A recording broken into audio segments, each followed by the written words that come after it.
Shubham Jale, very good morning to all of you. Previous sessions we have seen the case of electric field.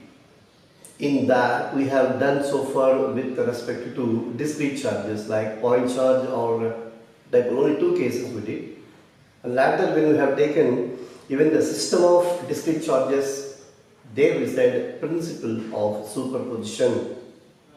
We did with few examples, right? So if it is a system of discrete charges at any given point of observation, we calculate the field, the individual fields, and then we have taken the vector sum of all those intensities of due to individual charges. Right? We have done a few simple examples also on the field. Now we are all waiting for you. When you come back, we will do more examples. Now, continuing with our topic. Now done with discrete charges. Now what about continuous charge distribution? If it is not a single charge, a point charge, rather distribution of charge. That distribution is again can be in different ways that we will now see. Among that also again we can have uniform distribution and non-uniform distribution as well. For our board exams syllabus, we will have only one particular part of that. Which one? Continuous charge distribution. Right? Of course, during our other coaching classes, we will also do with the other cases like non-uniform distribution as well. Now let us see continuous distribution of charge. Again, it can be of three types. How?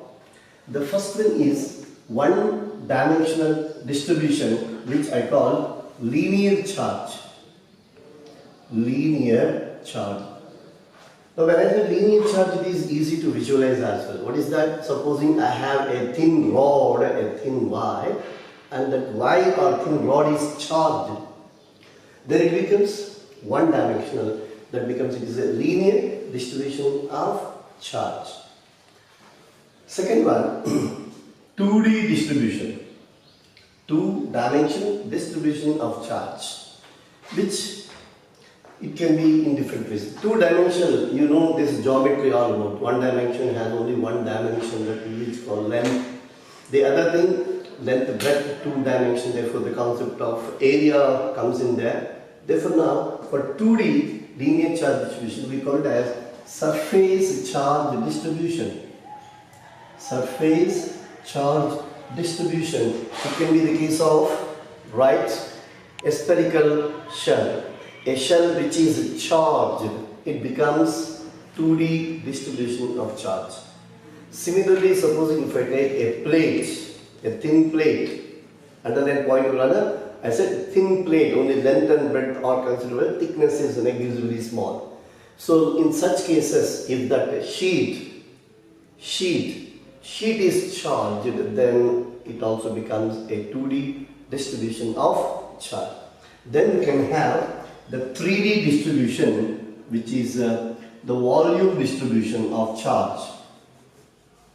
Volume distribution of charge. Remember, when we have discussed about the properties of the charge, this one of the important property was expulsion property, and we said in the case of conductors, when conductors are charged, all the charge resides only on the surface such that net charge inside is 0. Therefore, in the case of conductors, only 1D and 2D distributions are possible for the charge, but not a 3D distribution. And when it comes to the 3D, the volume distribution of charge, it is only with the non-conductors, the dielectrics which we call. Otherwise, in the case of conductors, only this kind of linear charge distribution and surface charge distribution. And as I have told you earlier, now we can have uniform distribution of charge and non-uniform distribution of charge. How to understand that distribution is uniform or non-uniform means, for that you see. Now in the case of linear charge distribution, what we do is that we define linear charge density, linear charge density. And I show it with a symbol. Supposing symbol I have used, suppose lambda.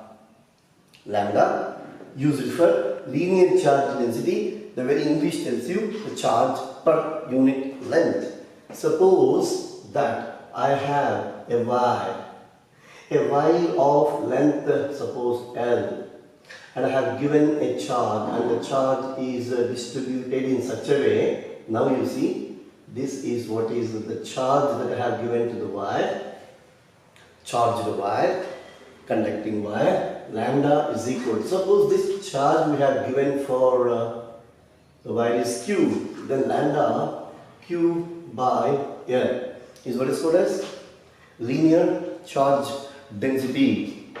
Now you can write the units for yourself, the dimensions if you want, you just go on adding that. Q by L, charge per unit length, we have called linear charge density. Now what do we mean by uniform distribution? Such that this lambda is same throughout from one end to other end of the wire. If lambda bears the same value from one end to other end, anywhere in between, wherever you take, lambda is a constant, then we call it as a uniform distribution. If it is not, then we will call it as non-uniform distribution. And as I have told you, all our discussions right now, for the present sessions, we will have the case of uniform distribution of charge. Actually, when we start with our coaching classes and we want to do more and more things, there we will do the case of non-uniform distribution. Now, in the case of surface charge distribution, we will have, earlier we have already defined it, surface charge density. Surface charge density, yes, it's a familiar thing already, we have used it. Sigma we said, right? Sigma, the symbol for surface charge density. So whenever you are using a symbol here, sigma refers to surface charge density. Somewhere in another topic, sigma may correspond to another symbol, another parameter, and that is why don't ever just make it as a simple memory, because this is a symbol with a whole lot of information that we are providing. It should your memory also or your practice also, not just symbol and all the content should be your way of practice. Now this is what is charge by area, depending upon that geometry of 2D. When we have taken 2D geometries, most of the times we will be taking the case of plates, or we will be taking the case of shells, the surface of the shells. In all such cases, charge per unit area is what is surface charge density. And once again, if sigma is same everywhere throughout at each and every element of the surface, then it is uniform distribution. You can see this Coulomb per meter square, surface charge density. And at force, when it is the case of volume distribution, what happens? Then we will take it as charge density. I will simply call charge density, which we will write it as total charge.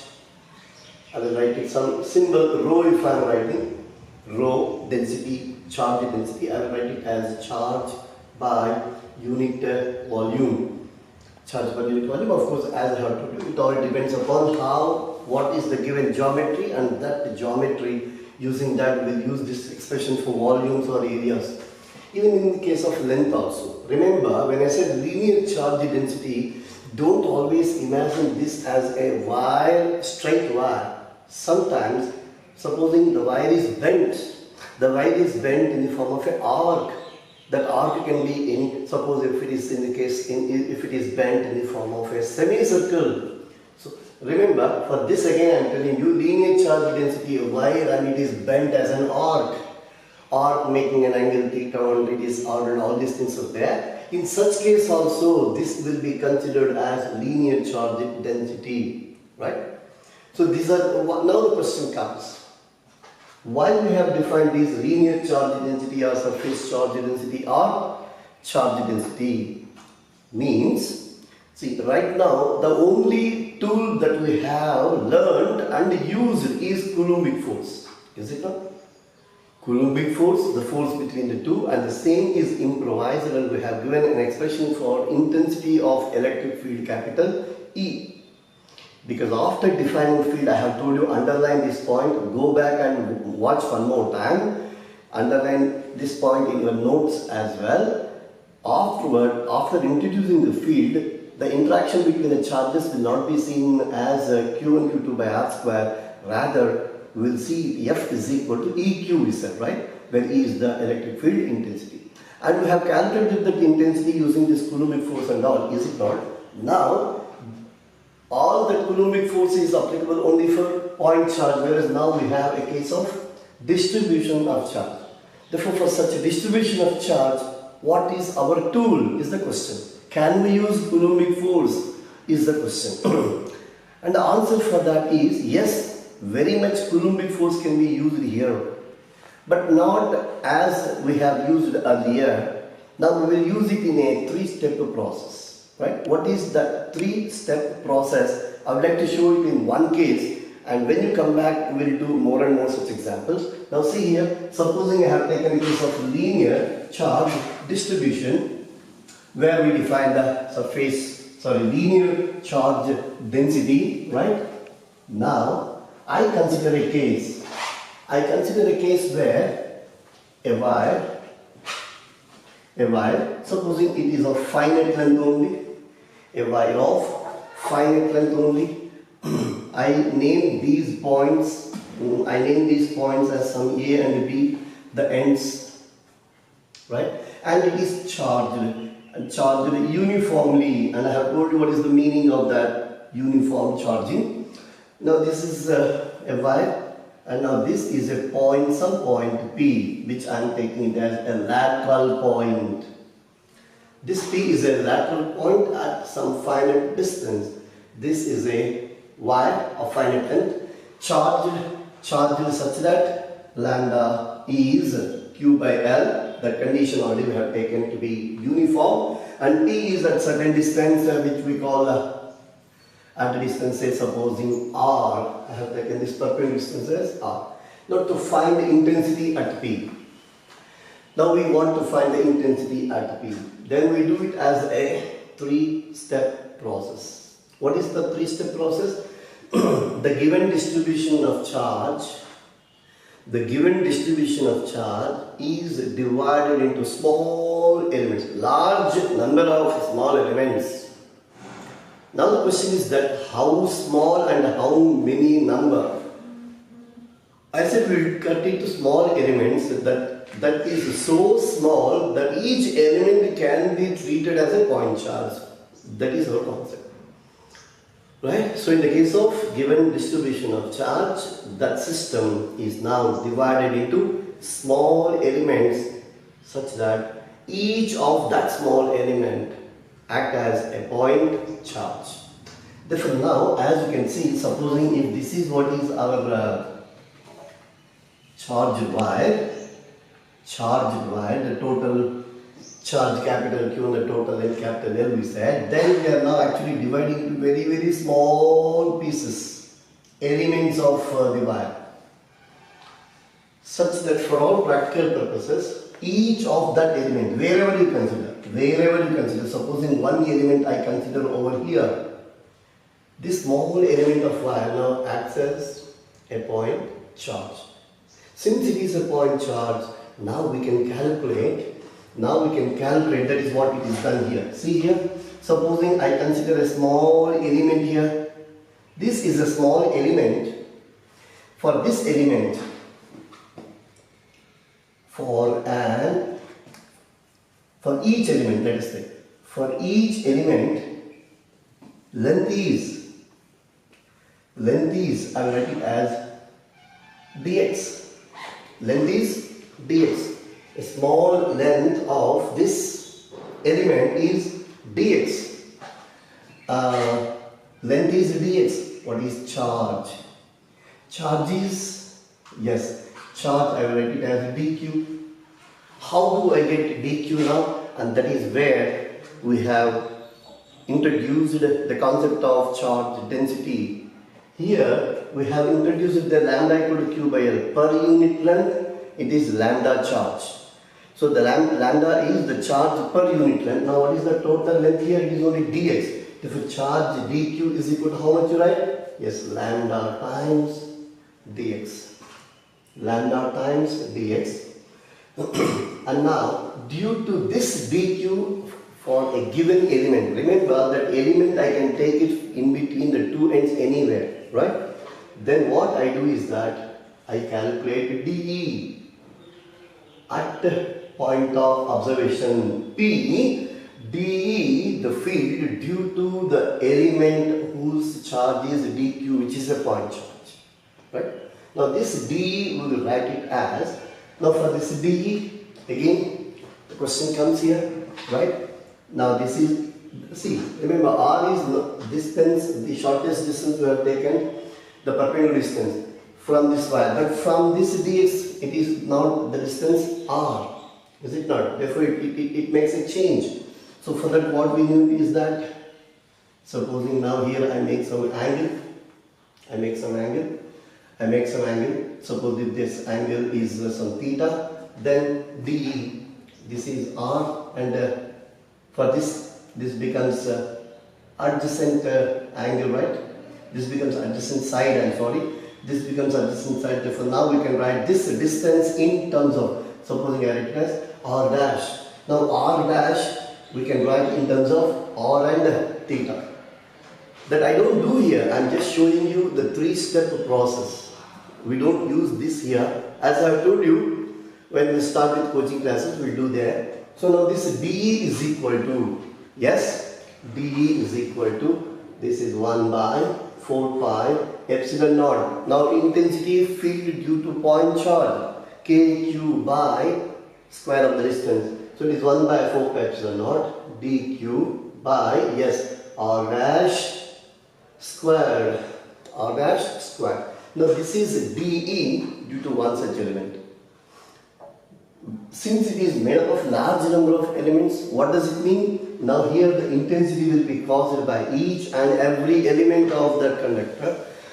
That is, now it becomes the case of large number of point charges, each of the element producing intensity at P. Now remember what we have told, more than one charge in a system of 2, 3, 4 or infinite, at any given point the intensity is given by the vector sum. Underline one point, it is the vector sum of, this is what we call principle of superposition. This is what we did, the vector sum of all the individual intensities. So we have only calculated dE due to one such element. Therefore now the intensity capital E due to the entire system will be, actually I will write it as some sigma, supposing I write it sigma I 1 to n, sigma dEI. Is it not? This is integral. This is a sigma summation. This summation is, of course, please do remember, not algebraic summation, it is vector summation of dEI. Now since it is a continuous distribution of charge, and that continuous summation, what we call in mathematics integration, right? Continuous summation. Therefore I will write it as integral dE with suitable limits, which all depends upon the given geometry and etc. We will do it afterwards. So this is how we will calculate the intensity due to linear charge distribution. One such example I have told you. Now the same will continue even for other cases like 2D charge distribution or 3D charge distribution, and for all such things this will continue, the method will continue. So as I have told you, it is a 3-step process. What is the step 1? Dividing the given system into elements, right? Consider one such element with length and charge. So dividing into elements, writing length and charge of the element. Now the second step is writing the intensity due to that element at the point of observation. This is what we have taken as dE. It's a small element, the intensity we have calculated as dE, the second step. And in third step, we will now, what we do is that, yes, evaluate that integral. We do the calculus part, that integral dE. Now today, as on date, you may be not understanding what is this sigma, what is this difference between sigma and integral. Both are summations only, but what is the difference and all? Of course, in second PU, mathematics teacher will detailedly explain you about this calculus part, which is called integral calculus. We will do it very easily, not an issue. So this is what is a three-step process for continuous distribution of charge. Now comes the question. See, when we have taken distribution of charge, the process is becoming a bit lengthy because every time evaluating an integral may be mathematically difficult, lengthy procedures. Now, for that, to minimize that length or to find alternate method of finding the intensity due to distribution of charge. It seems, though Coulombic force is very useful, it seems it is becoming a bit difficult in using that tool. Coulombic force as a tool, it is becoming difficult. Therefore, now this is the time where we need one more tool, right?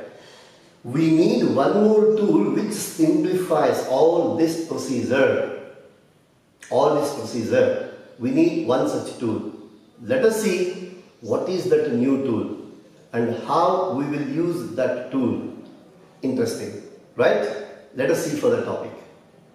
See, friends, remember we are starting a journey to acquire a new tool. Starting a journey by understanding few new parameters with respect to electric field. Earlier also I have told you that when we understand electric field, for that we need or we have introduced one vector, electric field intensity E bar. Now we'll make use of that vector, of course. Now we define one more new parameter for the case of electric field, which is a scalar quantity, right? That scalar will now enhance the knowledge of the field. So what is that scalar and the new parameter? That will be the beginning of our journey for acquiring new tool.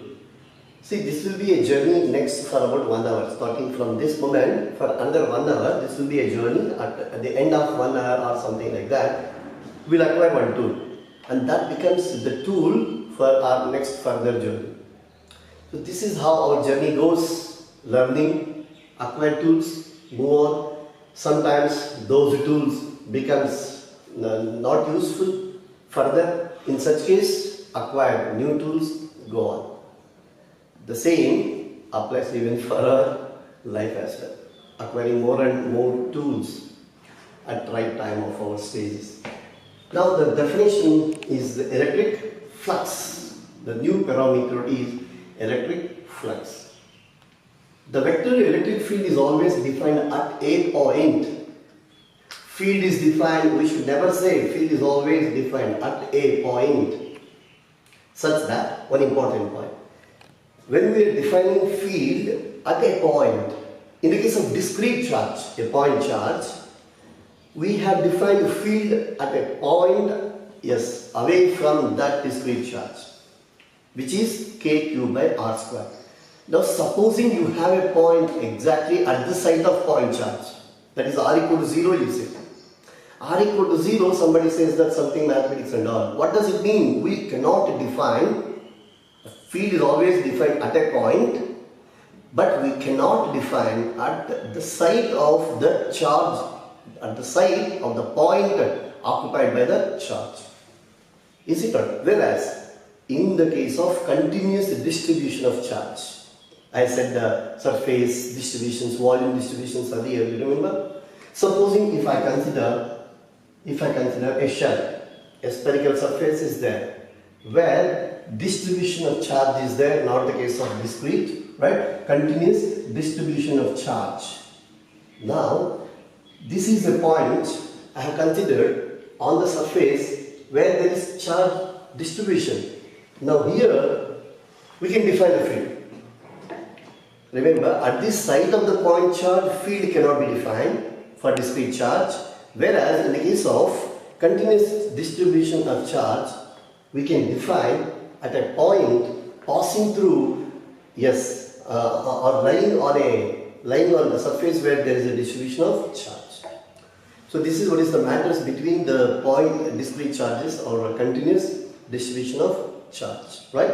Now, field is always defined at a point, whereas our new parameter, the new definition flux, is never defined at a point. Flux at a point is never defined. In fact, we will always say it as zero.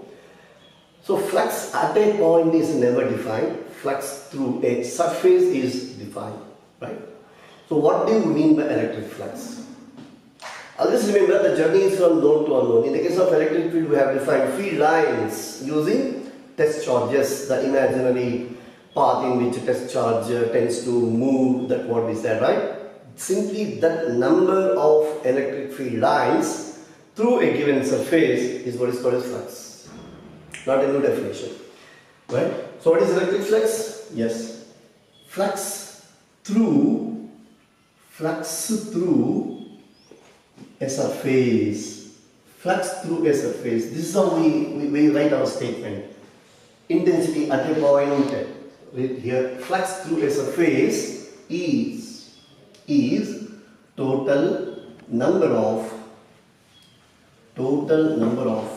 field lines. Of course, when I say field lines, the electric field lines only. The total number of field lines passing through that surface. Passing through that surface. This is what is English part, right? See, this simple English part becomes a stepping stone for our tool item, I'm telling you, right? Flux.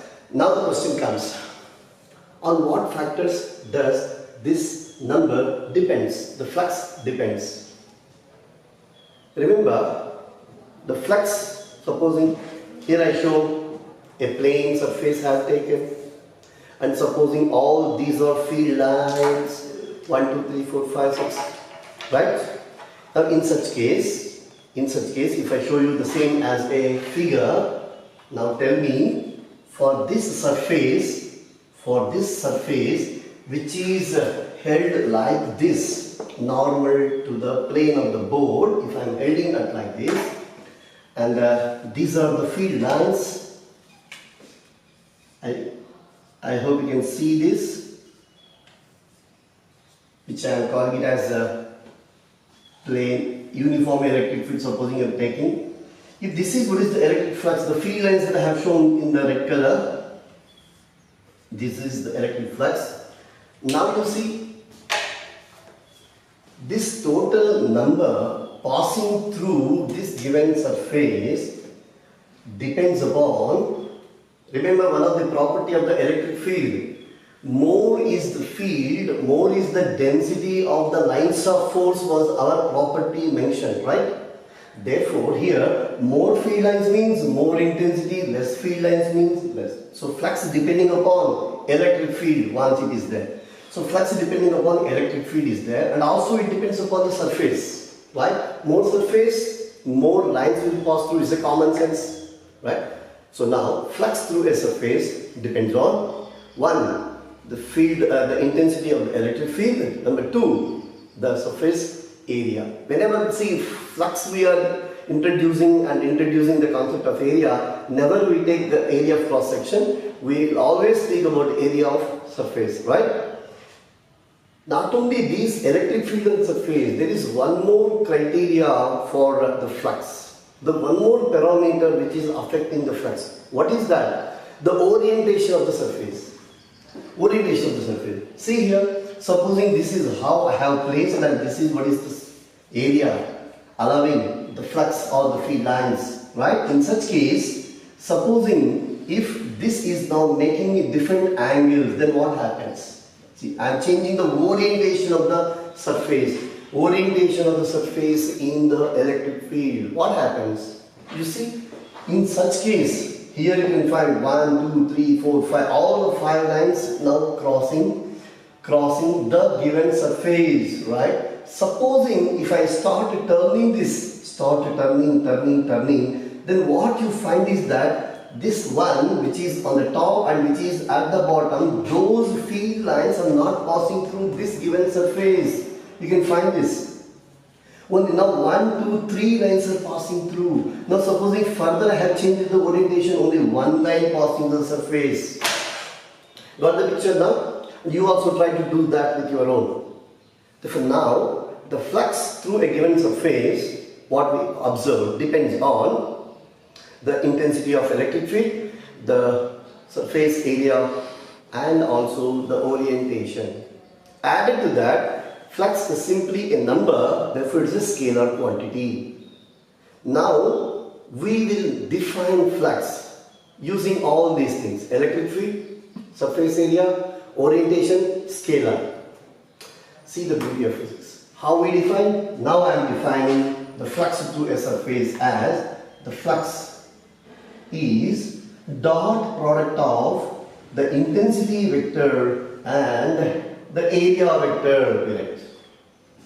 E bar dot A bar, or shall I write S bar because it is for surface area, right? Let me write it as S bar. Yes, I have chosen for surface area one symbol. Phi is equal to E bar dot S bar. Now depending upon definition says that this is E times S times cos theta. E times S times cos theta. All the parameters are now there for you. E, S and theta all are there, and of course it's a scalar quantity. Now comes the most important thing. What is that? Understanding of this theta. What is theta? What is theta is an important thing. After this, see now, see our discussion. When we say phi is equal to E bar dot S bar is a surface and it is a pseudo vector. Remember, aerial vector we always take it as, yes, pseudo vector. What do we mean by a pseudo vector? A vector which doesn't possess inherent direction. Rather, it will have an assigned direction. We assign the direction with some convention, then it is called as a pseudo vector. Now, surface area is a pseudo vector and the direction is always outward normal.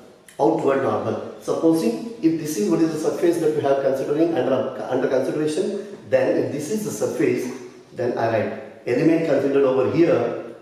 Now this is what is the normal drawn to the surface gives you the direction of that aerial vector.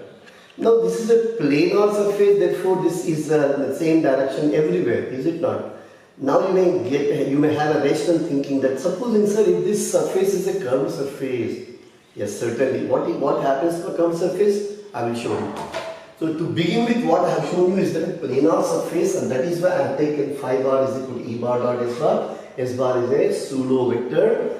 Outward normal is an important thing, do remember, because it plays a vital role when we do some simple examples, whether board examples or any other example. This E bar dot S bar evaluation, theta is very important, and of course we will also now find how to write S bar vector. How we write S bar vector? By using that outward normal concept. Now what about theta? Now here what is theta that we have defined?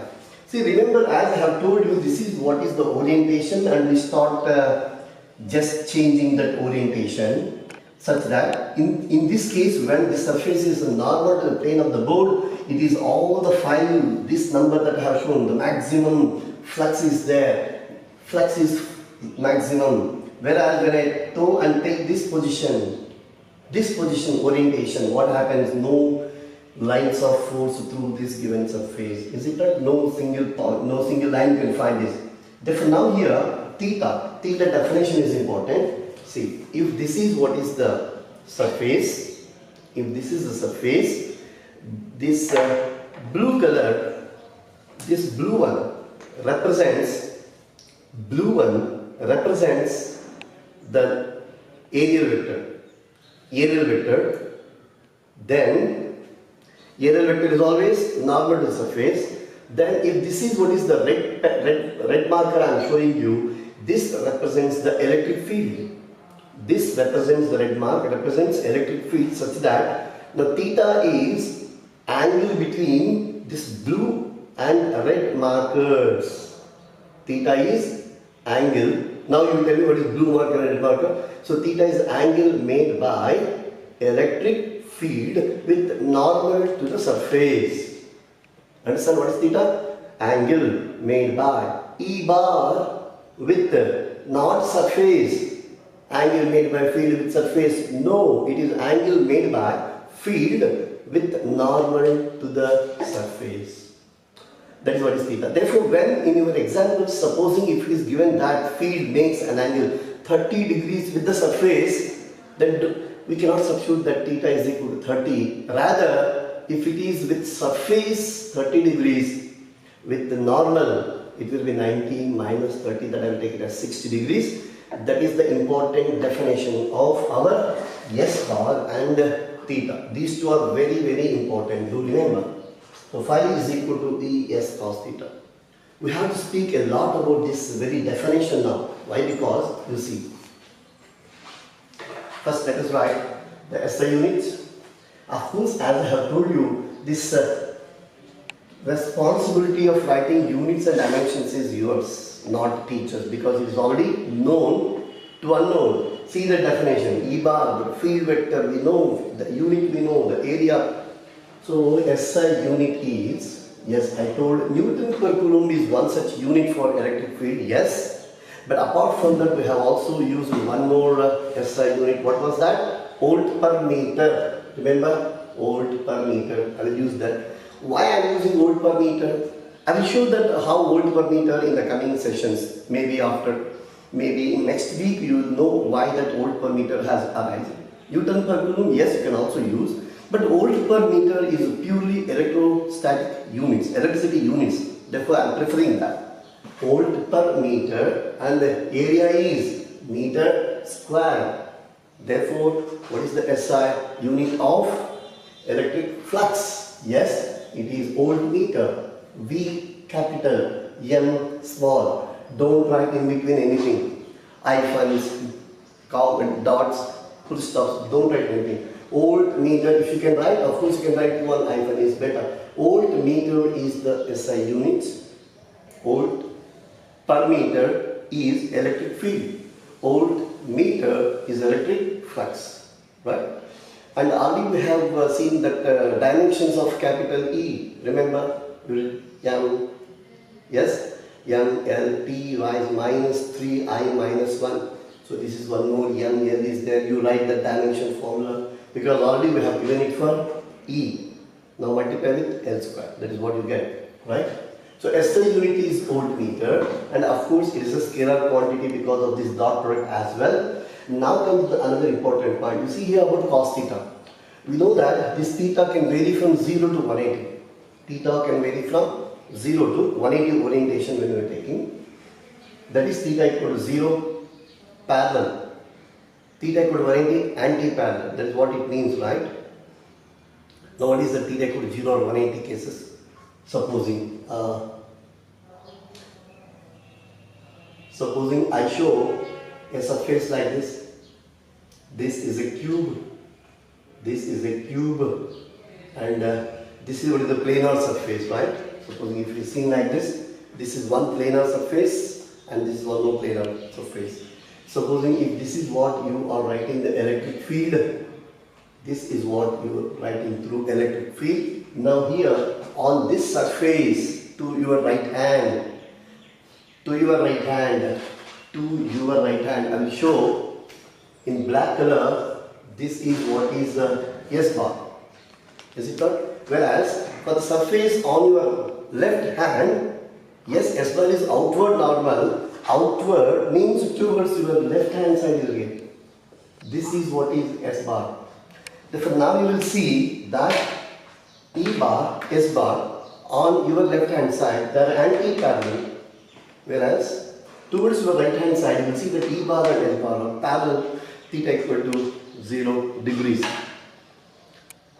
Mathematics to physics is important. What we have shown is theta equal to 0 degrees, 180 degrees. How is it possible? Or in between any number is also possible. Leave that. Now the point is that here anti-parallel we said. What is the meaning of anti-parallel? You see, If this is what is anti-parallel, the flux is into the surface. What do we call inward flux? Got the point? The theta is equal to 180 degrees you got, and of course, because of that 180, theta greater than 90, cos theta becoming negative. The flux also, when this phi value becomes negative, everything is there. Now let us relate all such things. Anti-parallel means inward flux. Inward flux is negative. Right? Inward flux is negative. So remember, flux is a scalar quantity, similar to the work. In the case of work, though it is a scalar, we have a significance, positive work, negative work, zero work, you remember? Similarly here also, though the flux is a scalar quantity, it can be positive, it can be negative, and all such things will be essential and important for our other type of examinations. So now what is the meaning of negative flux? Loosely some people may say that flux due to negative charge is negative. No, flux due to negative charge is not negative, please do remember.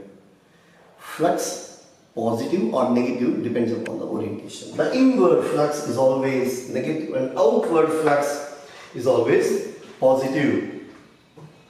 So theta less than 90 degrees, what does it indicate there? E bar, S bar, angle is anywhere from 0 and up to less than 90, then it means that it is outward flux and that will be positive. And exactly theta is equal to 90 degrees, flux is 0, no question of any free lines. And for other 90 afterwards up to 180 degrees, it is nothing but the meaning of inward flux. So flux, SI unit is volt per meter. Now I would like to give it as a statement that this flux is said to be positive when it is outward flux. Outward flux. Outward means, of course, you know that from the surface, how you write this arrow marks. Away from the surface, you write, right? Outward flux, positive, yes. We take as negative for inward flux. See, all these things are quite essential because as I have told you, if it is case of simple English part, I can define flux in 1 minute, writing unit for next half a minute, and total concept of flux can be done in just a span of 3 to 5 minutes.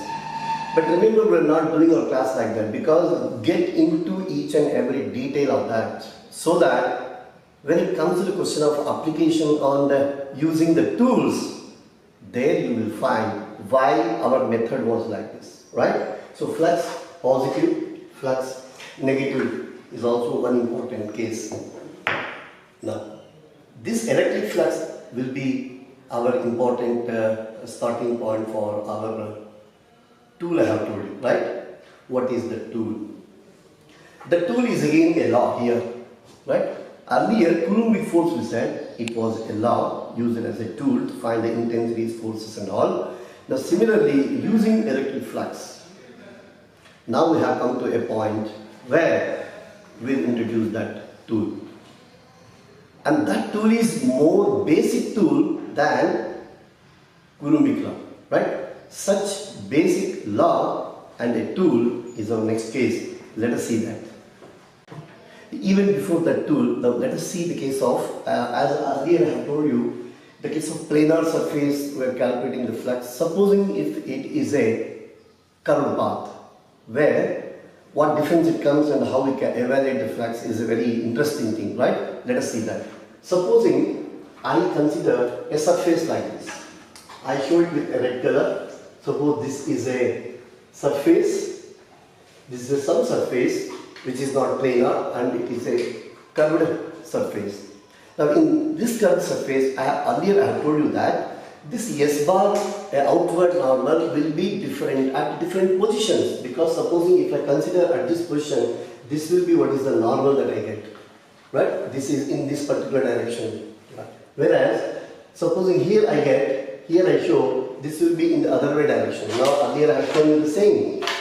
Is it not? Keep looking to this red marker. Supposing if this is a point over here, at this particular element of surface,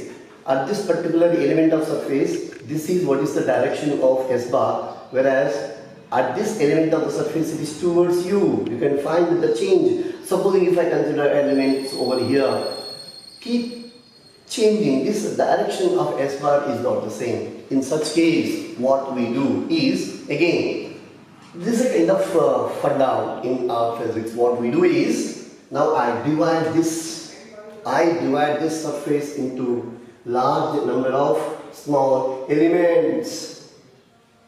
This is a very important and a very useful method that we adopt in many such cases. And one more, I'm trying to divide into very small elements like this, such that at one particular position I will consider an element. Supposing here I found some.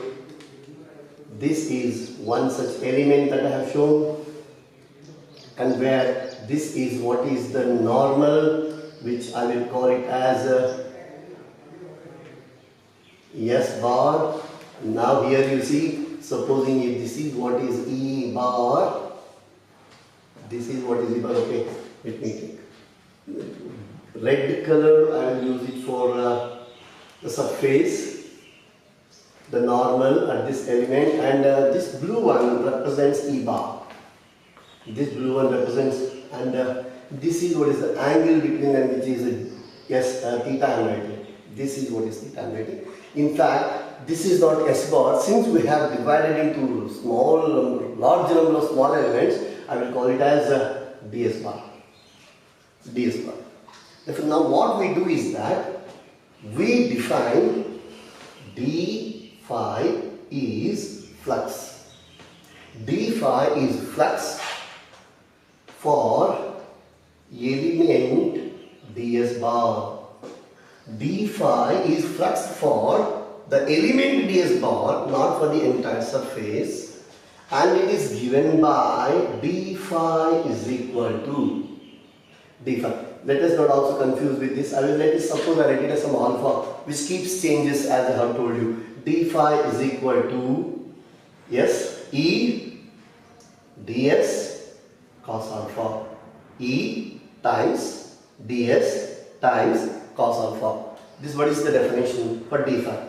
Now this is only through a small element. Now for the total flux, yes, the same mantra, that the total flux is now integral d phi.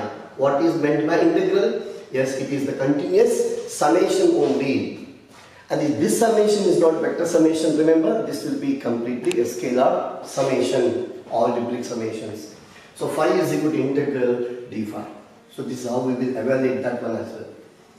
Now, once we are ready with understanding of why electric flux, and in writing flux, what is the meaning of S bar, and most important point, understanding the theta, planar and curved non-planar. For such cases, we have done understanding of flux. Now this will be used for our, now we are now set a launching pad.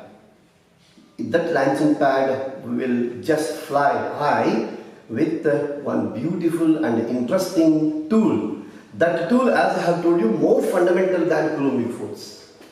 Interesting journey will be there in the coming days. Till then, eat well, sleep well, prepare well. Good day.